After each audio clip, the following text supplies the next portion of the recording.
क्या कभी आपने नोटिस किया है स्टॉक्स उसी वक्त गिर जाते हैं जब आप उन्हें खरीदते हैं। ये सबसे ज़्यादा गुस्से वाली बात होती है जो हम देख सकते हैं सब रेडिट्स और यूट्यूब कमेंट्स पे जो लोग बात करते रहते हैं। और ऐसा नहीं लगता कि ये जो चीज़ है सिर्फ नए इन्वेस्टर्स के लिए होती है। यहाँ तक कि केविन और ग्राहम स्टीफन ने भी, जो कि काफ़ी सारी कंपनियों में लाखों करोड़ों डॉलर्स इन्वेस्ट कर चुके हैं, ऐसी चीज़ें बताई है इतिहास में। तो हमेशा जब भी हम स्टॉक्स को खरीदते हैं वो नीचे क्यों चले जाते हैं। अगर देखा जाए तो ये किसी भी तरह से बुरी किस्मत पर नहीं होता, क्योंकि इसमें कई ज़्यादा कारण होते हैं, इससे भी ज़्यादा लेके। क्योंकि सारे फ्री मार्केट जो है इस दुनिया में, उसमें पॉजिटिविटी और एक्साइटमेंट भी होती है, साथ ही साथ नेगेटिविटी और बुरी चीज़ें भी होती है। सच्चाई तो ये है कि रिटेल इन्वेस्टर जैसे मैं और आप, हम दोनों हमेशा गलत समय पर स्टॉक्स खरीदते हैं। क्योंकि हमेशा ज़्यादातर स्टॉक्स तब खरीदे जाते हैं जब किसी कंपनी की तारीफ हो या कुछ अच्छी चीज़ हो उस कंपनी में। मान लेते हैं कि टेस्ला का ये पहला साल है जहाँ पे उन्हें प्रॉफिट हो रहा है, या फिर एप्पल ने अनाउंस किया है कि वो आईफोन की प्रोडक्शन बढ़ाने वाले हैं। ये दोनों ही बहुत अच्छे साइंस हैं कि कंपनी आगे जाकर काफ़ी अच्छी चीज़ें करेंगी और इन्वेस्टर्स भी काफ़ी खुश होंगे। मगर हम वैसे ही ये न्यूज़ सुनने के बाद काफ़ी ज़्यादा लेट हो जाते हैं। यहाँ पर ये चीज़ है कि हेज फंड और सेवी इन्वेस्टर्स पहले ही ऐसी न्यूज़ों में हफ्तों या महीनों पहले से ही जानकर बैठे होते हैं, और इसी वजह से उनके पास काफ़ी सारी अंदर की जानकारियाँ भी होती है। मगर बिना अंदर की जानकारियाँ होने के बाद भी उन्हें बहुत ज़्यादा दिक्कत नहीं होती हम जैसे रिटेल इन्वेस्टर्स एक कदम आगे रहने में। अब इसका मतलब ये नहीं है कि रिटेल इन्वेस्टर्स बेवकूफ़ हैं, मगर हमें ये चीज़ ध्यान में रखनी होगी कि ये इन बहुत ज़्यादा पैसा वाले लोगों के पास ये बहुत सालों से इन्वेस्ट कर रहे हैं और ट्रेडिंग कर रहे हैं, और इसी की वजह से ये उनकी फुल टाइम जॉब है। तो हमें इस बात से हैरान नहीं होना चाहिए कि वो हमसे काफ़ी ज़्यादा अच्छे हैं इन चीज़ों में।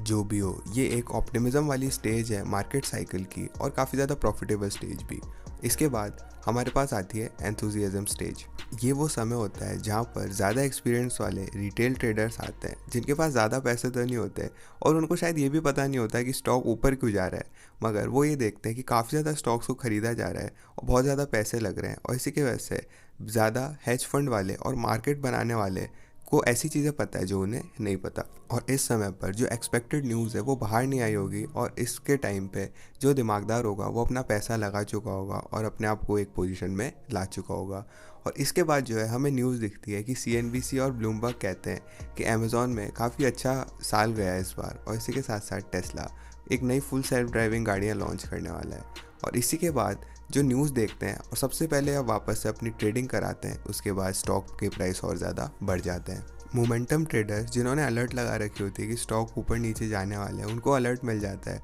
और उस ट्रेन में वो भी लाइन में लग जाते हैं, और इसकी वजह से स्टॉक और ज़्यादा ऊपर चल जाता है। मगर दिक्कत ये होती है कि ये जो पॉइंट होता है उसमें जो अपना एवरेज रिटेल इन्वेस्टर है उसको पता चलता है कि ऐसी न्यूज़ है स्टॉक ऊपर गई है, मगर जब तक वो स्टॉक में पैसा लगाता है तब तक जाके एंथुजियाज्म स्टेज कंप्लीट हो जाती है, और जब ये स्टेज ख़त्म होने वाली है होती है उस समय वो अपना पैसा लगाता है स्टेज पे। वैसे तो ये स्टेज ज़्यादा लंबे समय तक चलती नहीं है, क्योंकि ज़्यादातर रिटेल इन्वेस्टर को अट्रैक्ट नहीं करती अपनी तरफ, मगर कभी कभार हमने देखा है कि कुछ ऐसी न्यूज़ बहुत ज़्यादा चली जाती है सोशल मीडिया में, जैसे यूट्यूबर्स और टिकटॉक कहते रहते हैं कि एप्पल एक इलेक्ट्रिक गाड़ी बना रहे हैं और माइक्रोसॉफ्ट ने एक एक्विजिशन कंप्लीट किया है। इलॉन मस्क भी हो सकता है इस पर ट्वीट कर दें, और इसमें पॉसिबिलिटी होती है कि आप पैसा बना सकते हो। अब ये इसमें डिपेंड करता है कि कितने सारे रिटेल इन्वेस्टर्स ने पैसा लगाया उसी समय, मगर इसके पीछे ज़्यादा कुछ लॉजिक नहीं होता कि स्टॉक प्राइस अब बढ़ने वाली है या कम होने वाली है। असल में तो ये खेल एक गर्म आलू की तरह होता है, जब तक एक रिटेल इन्वेस्टर दूसरे इन्वेस्टर से ज़्यादा का स्टॉक बेच के पैसा कमा लेता है वो जीत जाता है।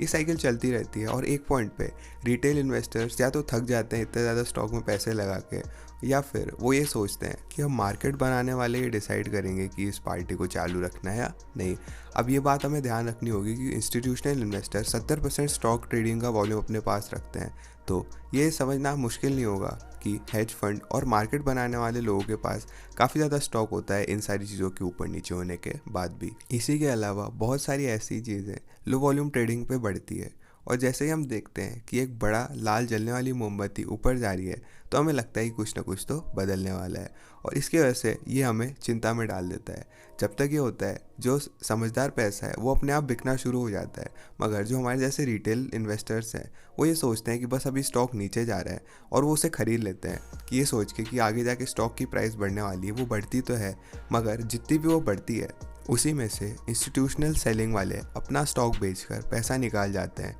और हमारे जैसे ट्रेडर्स पीछे रह जाते हैं। पिछड़े हुए हेज फंड वाले और साथ ही साथ खुदरा व्यापारी अपने आप ही जैसे ही स्टॉक नीचे जाने वाला लगेगा उसके शुरुआत में ही बेच देंगे उसे, और इसी के साथ साथ हमें ये चीज़ और ज़्यादा नीचे जाती हुई दिखने लगेगी। जो लोग सबसे शुरुआत में जब सबसे ऊपर था स्टॉक उस समय ख़रीदते हैं तो उन्हें लगता है कि बहुत ज़्यादा लेट हो चुके हैं पार्टी में, मगर वो ये सोचते हैं कि हल्की सी दुआ करते हैं कि एक और ट्वीट आ जाए एलॉन मस्क की तरह से, एक ऐसी न्यूज़ का जिसकी वजह से स्टॉक ऊपर आ जाए और उनको प्रॉफिट हो जाए। मगर ये वो लोग होते हैं जिनके हाथ में पार्टी का गाना ख़त्म होते ही आलू होता है, और जैसे ही शुरुआती ट्रेडर्स अपना प्रॉफिट का हिस्सा लेते रहेंगे स्टॉक की प्राइस धीरे नीचे नीचे जाती रहेगी, और इसी के साथ साथ हमें डर लगने लगेगा, घबराहट होने लगेगी, और हम जल्दबाजी में हड़बड़ाहट में जल्दी से कुछ ट्रेडर्स बेच देते हैं ये सोचकर कि थोड़ा सा ही लॉस होगा अभी बेच देते हैं। मगर कुछ लोग अभी भी होल्ड करके रखेंगे भले उन्हें डर लग रहा हो। मगर इसके बाद क्या होगा कि धीरे धीरे जो स्टॉक की प्राइस है जो पहले जहाँ पर थी वहाँ पर रिटर्न होगी, और जो रैली रेस है वो धीरे धीरे ख़त्म होने लग जाएगी। मगर यहाँ पर वो ट्रेडर्स भी होते हैं जो अभी भी इसे संभाल कर रखेंगे, वो क्योंकि जानते हैं कि वो और इससे बुरा नहीं हो सकता। यहाँ पर हेज फंड वापस अंदर आएंगे, और इस वक्त हो सकता है कि स्टॉक की प्राइसेस ज़्यादा अच्छी ना लग रही हो, मगर उन्होंने एक और न्यूज़ देख रखी है, अपॉर्चुनिटी उनको दिखती है कि वो प्रॉफिट बना सके। और हालांकि वो वापस से वो रैली शुरुआत नहीं करना चाहते पूरी तरह से अंदर आकर, तो वो बाहर जाकर अपनी थोड़ी लॉन्ग टर्म वाली पोजीशन को बेच देते हैं, जिसकी वजह से कुछ आर्टिकल्स जिसमें थोड़ा सा डर बिठा रखा होता है उसकी वजह से स्टॉक की प्राइसेस और नीचे चली जाती है, और इसी के साथ साथ वो प्राइस और नीचे जाती है तो उन्हें वो चीज़ मिल जाती है जिसकी वजह से वो बाकियों में डर बना सके। आप देखेंगे बहुत सारे ट्रेडर्स अपना स्टॉप लॉस सेट कर देंगे जिसमें रैली की शुरुआत हुई थी, और हेज फंड वाले इसी बात का एडवांटेज ले लेंगे और वो इतना स्टॉक बेच देंगे जिसकी वजह से उन्हें लगे बाकियों को कि अब उन्हें नुकसान होगा, और इसी की वजह से जल्दबाजी में वो स्टॉक सारे बेच देंगे। इसी की वजह से उन्हें बहुत ज़्यादा चिंता होने लगेगी और भी लोग ज़्यादा स्टॉक्स बेचेंगे, और इससे हमें पता चल रहा है कि जितना ज़्यादा स्टॉक नीचे जाएगा उसी के हिसाब से हेज फंड वाले और भी ज़्यादा स्टॉक बेचते रहेंगे और बाकी लोग भी उसी तरह से बेचते रहेंगे। मगर जैसे ही हेज फंड में ये सब होगा और निराशा शुरू होगी, वो लोग अपनी सारी पोजीशंस वापस से खरीद लेंगे। इसकी वजह से जो शुरुआत में उन्होंने बेचने के लिए जो डर पैदा किया था अब वो धीरे धीरे बदलने लगेगा, और जैसे ही अगली न्यूज़ आएगी उसमें जैसे ही लोगों को दिखेगा कि चलो अच्छी चीज़ें हो रही है और अच्छी अच्छी बातें आने लगेंगी, तब तक वो सारा का सारा ज़्यादातर स्टॉक खरीद चुके होंगे, और इसी वजह से उनको ज़्यादा फिर प्रॉफिट होने वाला है। आप ये देख सकते हो इंस्टीट्यूशनल इन्वेस्टर कोई भी ऐसा जादू यूज़ नहीं कर रहे, क्योंकि वो भी हमारी तरह सस्ते में ख़रीद रहे हैं और महंगे में स्टॉक्स को बेच रहे हैं। मगर जो सबसे बड़ा अंतर है दोनों में वो ये है कि उनका एंट्री और एग्जिट पॉइंट वाली साइकिल जो है दोनों अलग है, रिटेल इन्वेस्टर के बिल्कुल उल्टा ही है। क्योंकि रिटेल इन्वेस्टर्स तब खरीदते हैं जब स्टॉक टॉप पे होता है और तब बेचते हैं जब वो सबसे नीचे होता है। तो इससे एक और सवाल आता है कि उनका एंट्री और एग्जिट पॉइंट हमेशा फ़ायदेमंद कैसे हो जाता है। इसकी बात करें तो प्रोफेशनल होने के साथ साथ ही उनके पास एक और टेक्नोलॉजी का अच्छी चीज़ होती है, वो होती है एल्गोरिदमिक ट्रेडिंग। एल्गोरिदमिक ट्रेडिंग जैसा कि नाम से ही सुनाई देता है, हेज फंड और इंडिविजुअल ट्रेडर्स के उसके पास रिकमेंडेशन की एक एल्गोरिदम होती है और उससे वो पता लगाते हैं कि आगे क्या होने वाला है। ये सारी एल्गोरिदम्स किसी भी न्यूज़ या फाइनेंशियल रिपोर्ट्स या किसी भी और तरीके पे कंपनी के इस पे नहीं होती, मगर ये एल्गोरिदम जो होती है वो वॉल्यूम, स्टॉक की कीमत और सबसे ज़्यादा इंसान की साइकोलॉजी पर होती है। अगर लंबे समय तक स्टॉक में इन्वेस्ट करना है तो ये सारी चीज़ें एक कंपनी के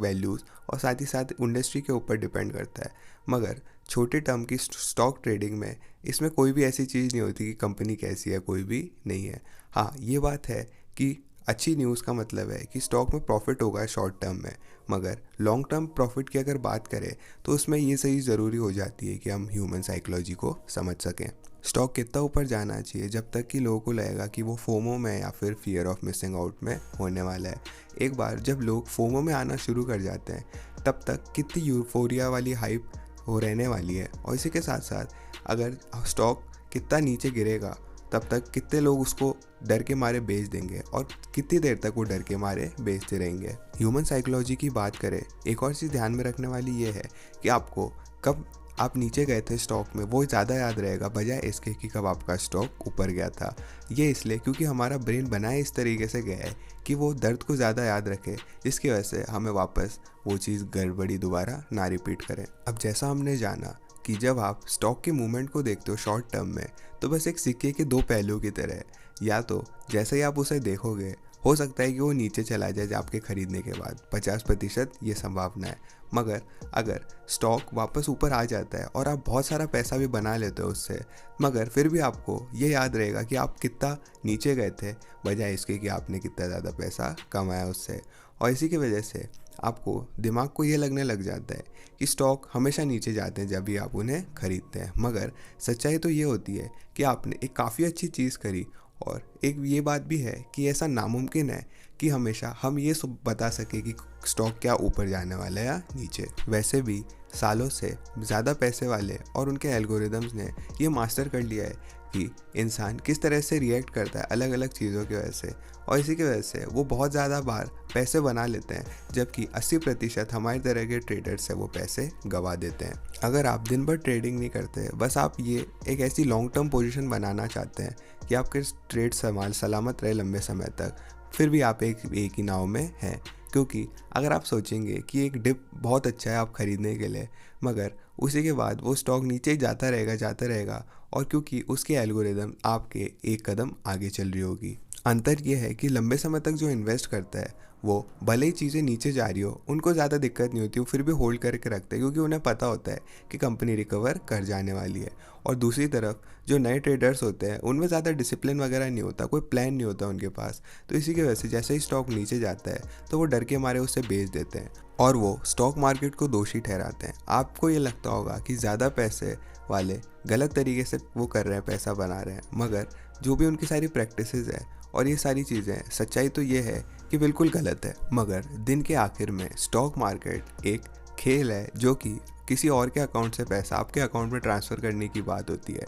और जब आप अखाड़े में उतरते हो तो आपको ये चीज़ ध्यान रखनी होगी कि वहाँ पर बहुत सारे प्रो प्लेयर्स हैं जो कि सालों से इस गेम को खेलते आ रहे हैं। और क्यों हमेशा स्टॉक्स नीचे जाते हैं जब हम उन्हें खरीदते हैं, उसका यही रीज़न हो सकता है कि या तो आप हेज फंड वालों और मार्केट मेकर्स और उनके एल्गोरिदम की चपेट में आ चुके हैं थोड़ी टाइम के लिए या फिर परमानेंटली, मगर ये भी हो सकता है कि आप किसी भी प्लान के साथ नहीं आए हैं। क्या कभी आप लोगों ने स्टॉक्स खरीदे हैं, और क्या कभी आपने ऐसा एक्सपीरियंस किया है कि स्टॉक्स हमेशा नीचे चल जाते हैं जैसे ही आपने उन्हें ख़रीदा? कमेंट करके ज़रूर बताइएगा और इस वीडियो को लाइक भी कीजिएगा अगर आपको लगता है कि इस वीडियो ने आपको बहुत अच्छे से समझाया है कि क्या होता है असल में। और हाँ, हमारे डिस्कॉर्ड कम्युनिटी को भी ज्वाइन कीजिएगा फ्यूचर वीडियो के आइडियाज़ देने के लिए, और साथ ही साथ हमारे चैनल को सब्सक्राइब कीजिएगा इसी तरह के और सवालों के लॉजिकली आंसर्स के लिए। मैं था चिरंजीव, आप देख रहे हैं लॉजिकली आंसर्ड हिंदी। मैं मिलता हूँ आपसे अगली वीडियो में।